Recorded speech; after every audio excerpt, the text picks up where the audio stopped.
হিন্দু নারীরা তো কিছুই পায় না। এই আমরা যে কথাটা বলছি সেটা ডোমেস্টিক ভায়োলেন্স আসবে। আরে আমাদের হাফ পোর্শনটুকুই তো আমরা পাচ্ছি না, আমরা তো সেক্ষেত্রে ডোমেস্টিক ভায়োলেন্স দেখি না। তো ধর্ম যার যার একটা বিশ্বাসের ব্যাপার, সেই বিশ্বাসে আঘাত দেওয়াটা আমাদের উদ্দেশ্য একেবারেই না। আচ্ছা, আপনি তো মানে আইনের মানুষ, করছে এটা কিভাবে সম্ভব? আমি আসলে বুঝিনি না বিষয়টা। আমি বলি, আমি একটু ফাউজিয়া না, আমি তার আগে একটু বলছি। বলুন আমরা আমি বলতে চাই এই ধর্ম নিয়ে এই আলোচনাটাই অবান্তর, কারণ আমরা একদম পরিষ্কারভাবে বলেছি অপশনাল। অপশনাল, এটা ঐচ্ছিক একটা সিভিল অপশন তৈরি করা। যারা ধর্ম মতে ধর্মীয় ভিত্তিক যে পারিবারিক আইন আছে, মুসলিম পারিবারিক আইন, যেটা কিন্তু সংস্কার হয়েছিল 61 সালে, সেই সংস্কার তো কেউ বিরোধিতা করেনি। আচ্ছা যাক, সেটা অন্য কথা। কিন্তু হিন্দু পারিবারিক আইন আছে, হিন্দু নারীরা তো কিছুই পায় না। মুসলিম নারীরা, যেমন উনি বলেছেন, তারা কিন্তু একটা নির্দিষ্ট ভাগ পায়, এবং সে নির্দিষ্ট ভাগটা আনফর্চুনেটলি ভাইও নির্দিষ্ট ভাগ পায়, কিন্তু ওর দ্বিগুণ পায়। হ্যাঁ, কিন্তু সেটার মধ্যেও আমরা যাচ্ছি না। আমরা বলছি যে এদিকে দ্বিগুণ পায়, আবার কিন্তু ওই নারীটি অন্য তার পুরুষও পাচ্ছে, পুরুষও পাচ্ছে, কিন্তু ডবল পাচ্ছে। এখানে আমি একটু আমি শেষ করি আমার কথা। বলুন। আমি যেটা বলতে চাচ্ছি যে আমাদের যে সুপারিশটা, সেটা হলো যে একটা সিভিল অপশন তৈরি করা, যারা ধর্মভিত্তিক আইন দ্বারা তাদের জীবন পরিচালিত করতে চায় না, তাদের জন্য একটা অপশন তৈরি করা। ঐচ্ছিক শব্দটা একদম পরিষ্কারভাবে লেখা আছে। সুতরাং এটা নিয়ে তর্ক বিতর্ক সমালোচনা কেন, মানে সবাই বোধহয় পড়েও নাই ঠিক মতো। ঐচ্ছিক শব্দটা যখন এত স্পষ্টভাবে আছে, তো এটা তো আমি মনে করি, আমি নিজে যেটা বিশ্বাস করি, সেটা ধর্ম যার যার একটা বিশ্বাসের ব্যাপার। সেই বিশ্বাসে আঘাত দেওয়াটা আমাদের উদ্দেশ্য একেবারেই না। কোনো ধর্মের বিশ্বাসের প্রতি আমরা আঘাত করতে চাই, কিন্তু এখানে একটু আমি জানতে চাই, কিন্তু আমরা যেটা সেই জন্য আমরা খুব পরিষ্কারভাবে ঐচ্ছিক শব্দটা ওখানে রেখেছি। আমরা বলছি যে যার যার ধর্ম সে পালন করতে তার অধিকার আছে, তার বিশ্বাসের প্রতি আমাদের কোনো রকম আঘাত দেওয়ার উদ্দেশ্য নাই। ঐচ্ছিক আপনাদের এই যে সিভিল অপশন, মানে এই যে আপনারা যেটা করতে যাচ্ছেন, সংস্কারটি করতে চাচ্ছেন, আমরা চাচ্ছি যে ওটা তো আছেই, ওটাকে তো আর বাদ দিতে বলছি না, ওইটা আছে। ধর্মভিত্তিক পারিবারিক আইন এই দেশে আছে। আমরা বলছি আরেকটা অপশন তৈরি করুন, যারা নাকি ধর্মভিত্তিক আইনের বাইরে জীবনযাপন করতে চায়, তাদের জন্য এই বিষয়টা দুইটা আইন দিয়ে চলবে দেশ। হ্যাঁ হ্যাঁ, মানে এটা তো মানুষের বিষয়, তাই না? এখন ওনার যে বিশ্বাস, একটা হিন্দু নারীর সেই বিশ্বাস না, কিন্তু দুইটা তো চলছে। আমরা বলছি আরো একটা চালু করবেন, যারা নাকি কোনো ধর্মভিত্তিক আইনের দ্বারা পরিচালিত হতে চায় না, সিভিল অপশন। সুতরাং আমরা ধর্ম নিয়ে তর্কেও যাচ্ছি না। ধর্মকে, আমাদের পুরো জিনিসটা হলো রাষ্ট্রের কাছে, দাবি দেওয়াটা রাষ্ট্রের কাছে। কোনো ধর্মকে কে দিয়েছে কে দেয় নাই, কতখানি দিয়েছে কতখানি দেয় না, এইগুলো কোনো কিছুর মধ্যেই আমরা যাচ্ছি।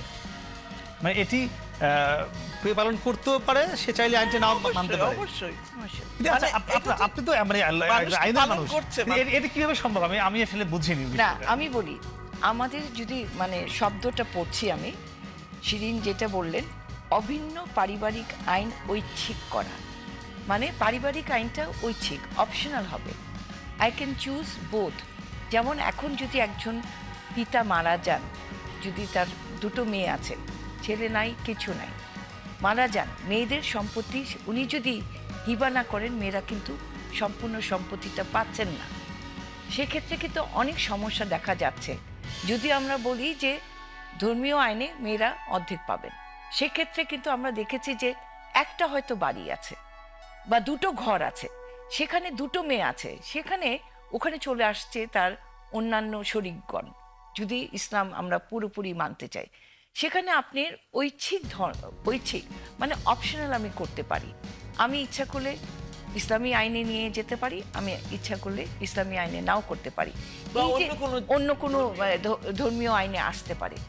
আমরা যেটা বলি যে আপনারা, মানে আমরা স্বীকার করি না, অন্যান্য দেশে মুসলিম আইন প্রচুর পরিবর্তন এসছে, এবং মুসলিম আইন রিজিড, এই কথা কিন্তু আমাদের, আমি অত বিজ্ঞ না ধর্মে, কিন্তু তবু আমার মনে হয় যে আমরা যখন আইন পড়েছিলাম, তখন কিয়াস শব্দটা পড়েছিলাম। যখন কনফ্লিক্ট আসবে কোরআন আর হাদিসের মধ্যে, তখন কিন্তু আপনি কিয়াস করতে পারেন এবং কিয়াসের ইন্টারপ্রিটেশন হবে। এই ইন্টারপ্রিটেশন নিয়ে কিন্তু কেউ আসেননি। যারা কথা বলছেন তারা ওই অনেক যুগ আগে শুনেছিলেন, ওটাতেই তারা বদ্ধমূল আছেন, তারা কিন্তু কোনো ইন্টারপ্রিটেশন দিচ্ছেন না। একজন ব্যক্তি বলেছেন যে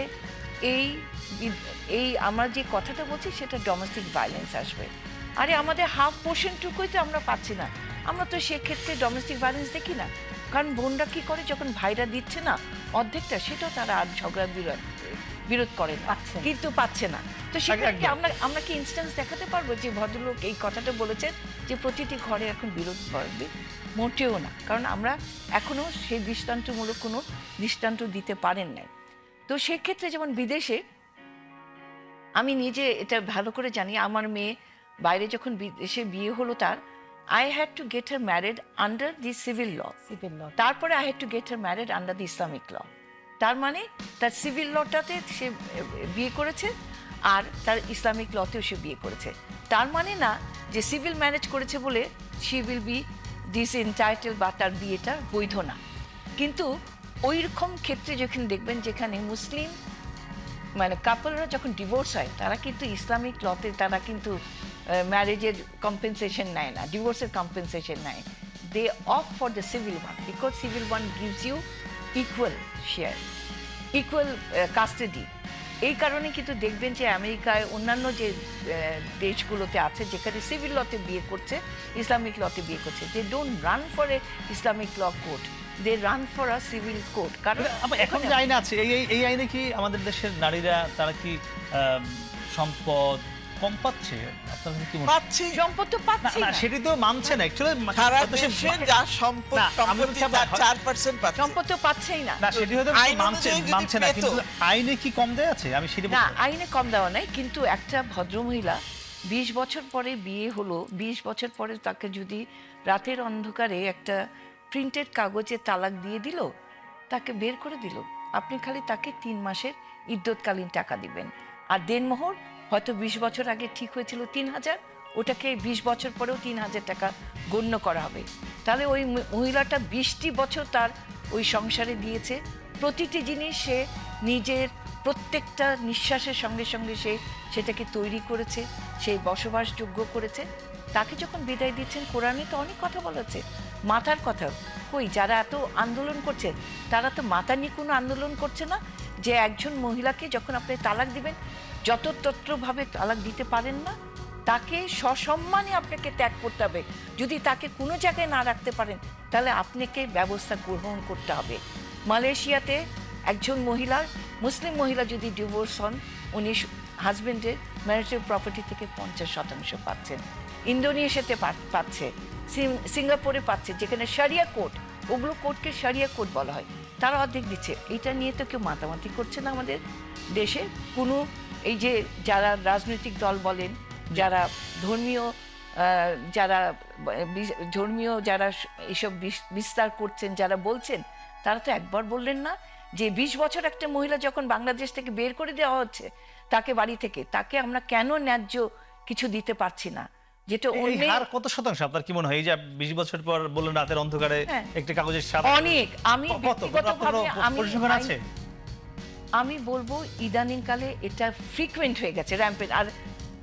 আর আমি তো গ্রামগঞ্জে বা বস্তির কথা বলবো না, ওরা তো কাগজও দেয় না, মুখে মুখে তালাক একদম মানে ফেলে দেয়। কোনো মানে একটা 5টা সন্তানের মাকে ছাড়তে তার 1 সেকেন্ডও লাগে না। জি জি, আমরা আপনারা আমি এই প্রোটেকশন নাই, এই সমাজ শুনে একটু বিরুদ্ধে যাবো, যে কথাটা কেউ বলেনি। আমি এখানে একটু অ্যাড করতে চাই যে বাইরে যারা রান ফর বললেন যে সিভিল লস, আসলে বাইরে তো ইসলামিক লই নাই, সেখানে তো হবে না। তাহলে থাকবেন না সেই দেশে? কোন দেশে থাকবেন না, যে দেশে আপনি ইসলামিক ল নেই, আপনি এত ইসলামিক ল নিয়ে বলছেন। আমি ইসলামিক ল নিয়ে বলছি না, আমি তাহলে সেই দেশে, তাহলে আমি তাহলে আমার দেশে সেখানে ডিভোর্স করছি না। কারণ আমাদের দেখা যায় যে বাংলাদেশিরা তো ওখানে তালাক দিচ্ছেন, ওই তালাকটা তো তারা আমেরিকার, যদি ইউএসএ তে, আমার অনেক ক্লায়েন্ট আছে লাভদার ইউএসএ তে, তারা লাভজনক হয়, কারণ বাচ্চার কাস্টাডি তারা আমেরিকাতে তো ইসলামিক ল নাই না, সেটা তো দেশের ল। যে দেশে তারা ডিভোর্সটা করেন কিসের জন্য? কারণ ইকুয়াল হন তারা।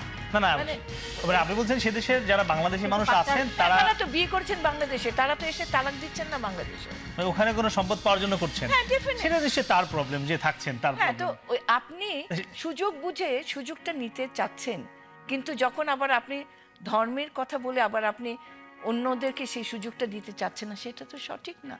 না না, ধর্মের কথা বলে এখানে অন্যের সুযোগ না দেওয়াটা নয়, এখানে ধর্ম যেটা আছে সেটা জানানোটা আসলে আমার কর্তব্য, যেহেতু আমি এই ধর্মকে ভালোবেসে কথা বলছি। এখন আপনি যে অন্য দেশের কথাটা বললেন, ইউএসএ ওর আমেরিকা, সেখানে কিন্তু সম্পত্তি বন্টনও খুব ঝামেলা।